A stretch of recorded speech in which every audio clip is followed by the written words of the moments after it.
بالله من الشيطان الرجيم بسم الله الرحمن الرحيم وإذ قال ربك للملائكة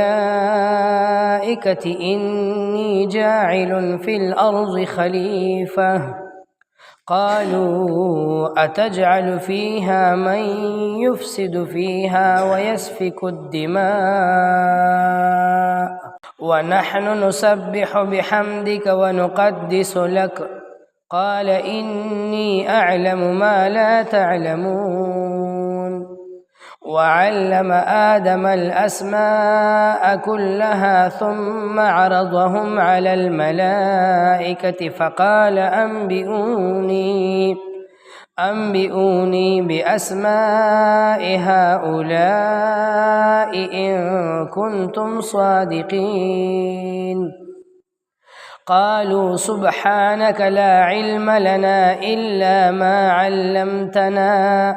إنك أنت العليم الحكيم صدق الله العظيم سورة البقرہ رکوع نمبر 4 آیت نمبر 30-31 پدیشات آیتونو کې الله جل شانه د کافرانو د یو اعتراض جواب ورکړلو او بیا د بندگانو باندې خپل نعمتونه اوس باطل او بیا د اسمانونو د پیدایش ذکر وکړو او دغلته په دې آیت کې الله جل شانه ارشاد فرمایل هو الذي خلق لكم ما في الارض جميعا الله غزاد تی چې ستاسو د پیدې د پاره پیدا کړی دي هغه چې په دې ځمکه دي جميعا ټول پټولا اوس ورپسې په دې مکمل رکوع کې د حضرت آدم علیه السلام د پیدایش او د خلافت ذکر کیږي دا دنیا چې کله الله آباد کړله د ځمکه اوغړوله د اسمانونو ودرول په دې ځمکه کې سمندرونه پیدا کړل او دا غرونه په لکه د میخونو په شانتي ټک وهل ځنګلونه آباد کړل نو د ټولو ناول په دې دنیا باندې الله جل شانه فرشتي آبادی کړې وي فرشتي د الله تعالی یو داسې مخلوق دی چې دا نورانی مخلوق دی د نور نه پیدا دی داغي کیفیت او داغي وجود او داغي جسم څنګه دی دا انسان د دې ادراک نشي کولی سیبا نه مذکر دی او نه مؤنث دی لکه دی باقی مخلوقاتو کې مذکر او نر او خزه پکې شته کنه فرشتو کې دانشته چې دا نر دی او دا خزه ده یو نورانی مخلوق دی بس الله پیدا کړی کیفیت څنګه دی الله په خپويږي چې الله څنګه پیدا کړ قران کې الله جل شانه ارشاد فرمایي يفعلون ما يؤمرون فرشتي د الله تعالی د طرف نه چې دوی ته څه حکم کیږي اقا کوي نو الله تعالی فرشتي پیدا کړی وي او فرشتي نورانی مخلوق دی نه د خوراک ضرورت شته او نه د اسکاک ضرورت شته د خوراک او د اسکاک نه پاکي دي زموستا په شانتي انسان په شانتي شهوت پکې نشته دي خواهشات پکې نشته دي نه تشو د اسمات نه ډکو د اسمات چې خوراک کین نو بول به کم طرف نه وي د دې انساني چې څومره تقاضي دي د دې نه فرشتي پاکي دي معصوم مخلوق دي د خواهشاتو ماده الله تعالی دا غوینه ختمه کړی ده او الله تعالی چې دا فرشتي په دې ځمکه باندې آباد کړلې نو فرشتي هر وخت کې د الله په عبادت کې او د الله په حمد او ثنا کې مشغول وي بیا ډیر موده پس الله جل شانه دا فرشتي آسمانونو توخی جوړي او څه فرشتي په ځمکه کې پاتې شوي په دې ځمکه باندې الله یو دویم مخلوق آباد کو ناری مخلوق د اور نه پیدا کړل یو مخلوق چې هغه ته ویل کېږي جنات پیریان دا ابلیس او دا شیطانان دا ټول همدغه مخلوق دي د اور نه پیدا کړي نو ټول شر اوسه به د خیر پکې ټکنو فرشتي د خیر نه ډکی وي او دا جنات د شر نه ډکو نو شپږ زره کال دي جناتو په دې دنیا کې خلافت او بادشاہت کړي دی وخت یې تیر کړی نو په دې شپږ زره کال کې دوی دومره فسادونه وکړل دومره فسادونه او دومره خونریزي ویني توې کړلې او جنگونه او فسادونه د الله نافرمانه چې د حد یې معلوم نو سي نو یو خو فرشتي الله پیدا کړی وي چې هغه د خیر نه ډکی وي د شر پکې ذره برابر نو بل خو جنات پیدا کړل دا د شر نه ډکو خیر پکې دومره پټي ذره برابر خیر پکې نو بیا الله جل شانه دیو پسې فرشتي راولېږلي دی جناتو پسې فرشتي ورپسې راولېږلې سره د کوړو او دوی یې اوزغلول نو ډېر یې ووجل جنات او څه یې وشړل ځنګلو ته څه یې جزیرو ته د سمندرونو د منځ کې اوج ځای وي جزیره هغې ته یې وشړل په دې عامو ځایونو کې ډېر کم پاتې شو بیا الله جل شانه د یو دریم مخلوق د پیدا کولو اراده وکړه داسې مخلوق چې هغه کې شر وي او خیر وي او دغه مخلوق دې ته ویل کېږي انسان او د دې انسانیت ابتدا د حضرت آدم علیه السلام نو کړه د ټولو نه اول د حضرت آدم علیه السلام پیدایش الله وکړو چې کله آدم علیه السلام الله پیدا کولو نو د فرشتو ته خبر ورکو وإذ قال ربك او کله چې ستا رب وویل للملائکة فرشتو ته انی جاعل زه جوړونکی یما فی الارض په ځمکه کې خلیفة یو خلیفه نائب ته ویل کېږي زه یو خپل نائب او خلیفه جوړوم په دې دنیا کې سوال دا پیدا کېږي چې استاد جي الله جل شانه چې انسان پیدا کړو نو د فرشتو سره مشوره ولې وکړله مشوره خو څوک د یو چا سره اله کوي چې یو بنده په یو کار نه پیږي نو هلکه یاره چا نه به پکې مشوره والمه نو زه هغه به راته سمه لار وښیي نو الله چې انسان پیدا کولو نو نعوذ بالله ولی الله نه پیدو چې فرشتو نه مشوره اخیسته یو دویم خلک مشوره د دې وجې نه د چا نه اخلي چې یو څوک د بل چا سره شریک وي په یو کار کې لکه کاروبار دی د دوه کسانو شریک دی نیمې پیسې د یو دی او نیمې د بل دی اوس دا یو چې کار کوي د دې بل د مشورې نه بغیر یې نه کوي مشوره ولې کوي هلته شریک دی روزګار شریک دی نو ولې فرشتې د الله سره د انسان په پیدایش کې شریکې وي په شریک د انسان پیدا کو چې الله ورسره مشوره کوله نو جواب یې دا دی چې نه الله جل شانه د انسان په پیدایش کې فرشتو ته محتاج نو چې فرشتو نه تپوس کړی وي چې انسان څنګه پیدا کم او پیدا کم که پیدا نه کم او فرشتي ورسره شریک هم نه وي دی فرشتو ته صرف اطلاع ورکوله خبر یې ورکولو چې زه دقسې یو مخلوق پیدا کوم چې هغې ته به انسان ویلی کېږي او به زما خلیفه وي استاد بیا ورته دا مشوره ولې ویلی کېږي وی مشوره ورته ځکه ویلی کېږي چې الله فرشتو ته صرف خبر ورکړی دی اطلاع یې ورکړې ده چې زه دا کار کوم شکل یې وله د مشورې جوړ کو څه دپاره د بندګانو ته چل ورښودو چې بنده یو کار کوي نو په مشوره باندې کوه پیغمبر علیه السلام د الله پیغمبر دی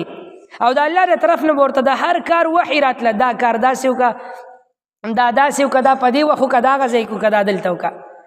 نو پیغمبر علیه السلام به د هغې باوجود هم د صحابو سره مشوره کوله قرآن کې ورته الله حکم کړی زما محبوبه چې یو کار کې د صحابو سره مشوره کوه نو اخو پیغمبر علیه السلام هر یو کار د الله په حکم کولو بیا مشورې ته پکې څه ضرورت وي امت ته چر ورښودو امت ته چل ښودلو چې بنده یو کار کې نو په مشوره باندې کوه ستا سوچ به یو وي د بل سوچ به بل وي د بل به بل وي تا ته به یو ښېګړه ښکاري چې مشوره وکړي ډېرې ښېګړې او ډېر خیر به درته مخې ته راشي د نقصاناتو نه به بچ شي او په سم کار باندې او په سمه لار باندې به روان شي نو دی بندګانو ته د مشورې کولو چل ورښودو ځکه الله جل شانه د مشورې شکل او صورت ورکړلو نو فرشتو د انسان د پیدایش نه مخکې د دې جناتو دا خونریزي او دا فسادونه لیدلیو نو د دوی په ذهن کې دا د دې فرشتو په خیال کې دا خبر راغله چې څنګه د جناتو دا فسادونه کول او دا وینې تویولې دا انسان چې پیدا کېږي بس دی به هم دقسې وي نو دی به هم دغسې فساد کوي شر به کوي نو دا انسان یې قیاس کو په دغه جناتو باندې نو فرشتو عرض وکړي یا الله دا انسان ولې پیدا کې قالو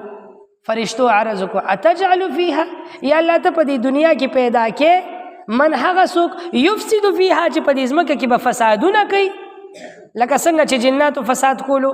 ويسفك الدماء او وینې به تویي داسې یو مخلوق پیدا کې ونحن نسبح بحمدك او فرشتو خو صرف د خیر نه ډکې وي د الله حمد او ثنا ویله نو دی فرشتو د خپل عبادت او د خپل خیالاتو مطابق الله تعالی کو چې یا الله مونږ خو بستا حمد او ثنا وایو کنه ستا لوی بیانو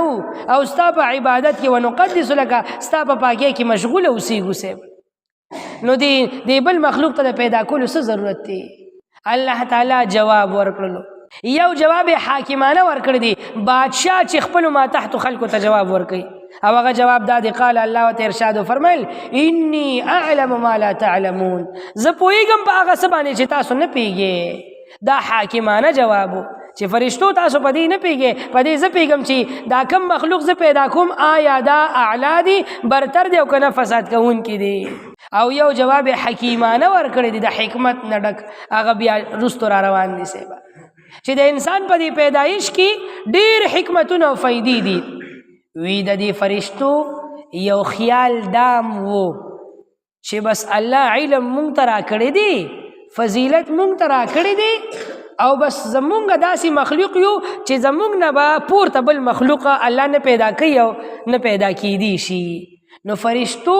دا خیال الله تعالی بدلول او ماتول غوښتل چې فرشتي ستا خدا سوچ دی خو زه داسې یو مخلوق پیدا کوم چې هغه به ستا نه په علم کې هم اعلی وي، په مرتبه کې به هم اعلی وي، په فضیلت کې به هم تا نه اعلی وي.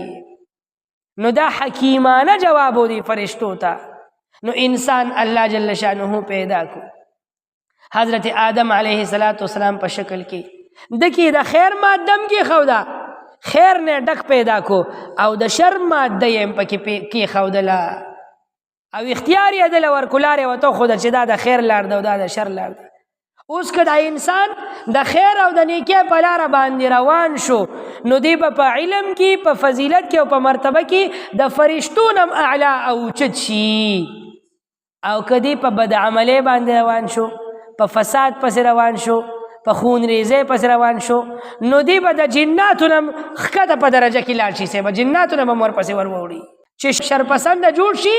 نو د جناتو نم بیا په شر کې زیات شي بدبخت بشي سه به. او چې په خیر کې روان کو ځان نو بیا به د فرشتو نم اعلی شي. نو بس انسان ځان ته سوچو که مسلمانانو چې ځان د جناتو نو د پیریانو نم خکته کې او کنه ځان د فرشتو نو چته. هر یو بنده دا غواړي، هر مسلمان دا غواړي چې رماته د الله تعالی په دنیا کې کامیابی، په دنیا او آخرت کې کامیابی او لوړې مرتبه او درجه راکړي. نو دا به ال راضي چې د شر هر یو کار پرېږدي او د خیر هر یو کار پسې تکل او کوشش وکړي. الله جل شانه چې آدم علیه السلام پیدا کو نو دا آدم خو خلیفہ جوړولو کنه. په دې دنیا کې د انسان د خلافت او د ژوند سره ډېرې خبرې تړلې دي، په سوونو په زرګونو خبرې دي. اوس دغه خبرو علم صرف انسان ته کیدی شي ځکه انسان ته د دې ضرورت دی او فرشتي خو نورانی مخلوق او هغوی ته د دې ضرورت نو هغوی په دغه سیزونو پیدلم نه، هغوی دغه علم حاصلول هم نشو. نو آدم علیه السلام چې الله پیدا کړلو دی فرشتو سره یو ځای کو په جنت کې، نو الله جل شانه دیو ته علم ورکړلو د انسان د خلافت او د انسان د ژوند چې څومره ضرورت دي دا غي تمام خبرو علم ورکو. نو آدم علیه السلام هغه علم زده کو او یاد کو. خود فرشتو خو هغه لار نه وا، فرشتي خو نورانی مخلوق دا غوي ضرورت نو هغه فرشتي په هغه علم نه پیدي نو هغه یاد نکړي شو. نو بیا الله جل شانه د دوی امتحان واغشتو وعلم آدم الاسماء كلها. الله تعالی آدم علیه السلام د تمام سيزونو نمونه او علم ورخودو. ثم عرضهم على الملائکه بیا په فرشتو باندې دغه نمونه پیش کړل سوال ایت کو فرشتو. نو فقال نو الله جل شانه ته ارشاد فرمایل انبئوني باسماء هؤلاء ان كنتم صادقين. ما ته د دې سيزونو نمونه راکې کنه کتا سورختونی په خپل خبره کې چې دا انسان به فساد کوي، دا مخلوق په فساد خوري او ویني به توي کوي. فرشتو ته وایي چې ما ته د دې سيزونو خبر راکې. اوس خو فرشتي نورانی مخلوق دي نو هغه خو د انسان په دې ضرورتو نه پیدل او د انسان د خلافت په تقاضوم نه پیدل نو هغه جواب ورنکړي شو. قالوا فرشتو عرضك سبحانك یا الله پاکی د تعالی را لا علم لنا مونږ علم نشتا الا ما علمتنا سوا د هغه علم نه چې تا را کړی دی. دا د انسانانو دا خبرې د دې خو مونږ ته علم نشته، دا خو مونږ زمونږ په سمجھ کې دا نه راځي. انک انت العلیم الحکیم یا الله امت علیم او حکیم ذاتی. یو سوال پیدا کیږي چې استاد جی پیدا کړی به الله تعالی د انسانانو خدا خلافت او دا نگرانی به د فرشتو لور کړی وا. دا خلافت او دا مشری د انسانانو لور کړی ده نو دا خیر نم ډکتی خدا شر نم ډکتی کنه نو اخو شرم دی د حد نه زیات کی بیا. نو پکار خدا و چې دا انسانان یې پیدا کړی وي خدا دوی دا مشری چې د فرشتو ور کړی وي لکه جج دی فرشته وا باچا دی فرشته وا چې دا مشره دا کورسه ټولي فرشتو له ورکړې دا نگرانی نو دا ممکن نه ده سیبا وجه دا ده چې فرشتي د انسان په شانتي